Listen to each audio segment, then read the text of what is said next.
అత్తమ్మ, మీరు నన్ను ఇక్కడికి ఎందుకు పిలిపించారో నాకు తెలియదు. అయినా మీరు నన్ను పిలిపించి మంచి పనే చేసారు. మీ బిడ్డ విషయంలో ఏదో ఒక క్లారిటీ మీకు ఇవ్వాలి కదా.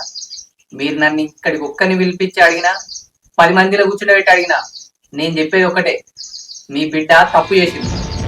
అందుకే ముఖం తెల్లక ఇక్కడికి వచ్చింది. నా దిక్కైతే అసలు తప్పే లేదు.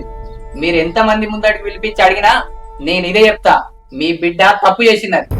ఇంకోడు అయితే ఆ చేసిన పనికి నరికి పోగులు పెట్టేటోడు.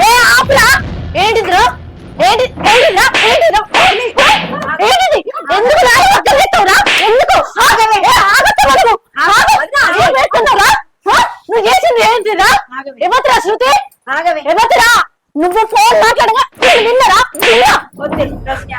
ఇంకా 4 వక్కలు చెప్తారట. ఎందుకురా? ఎందుకు నీకు నా ఆడబిడ్డ ఏమంటా ఉందిరా? నువ్వు మాట్లాడిన ఫోన్ కాల్ నేను నా చెల్లె స్వయాన మా కళ్ళతో మేము చూసాం, మా చెల్లెతో మేము విన్నావురా? ఎందుకురా? ఎందుకు నింద పెట్టినావు? దాని మీద మర్చేయాలన్న ఆలోచన నీకు ఎందుకు వచ్చిందిరా? నీకు ఆమెను పెళ్లి చేసుకోవడం ఇష్టం లేకపోతే అప్పుడే మీ వాళ్ళతో చెప్పొచ్చు కదరా.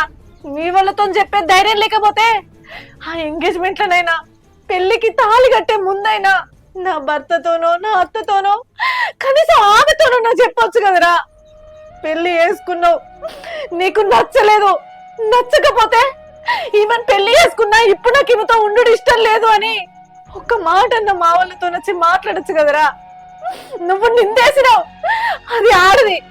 ఆ నింద భరించలేక నువ్వు నింద పెట్టినవన్న వెంటనే ఏ బాయో చెరువు అని అందులో దూకితే నీకు పెళ్ళం దొరుకుతుందిరా.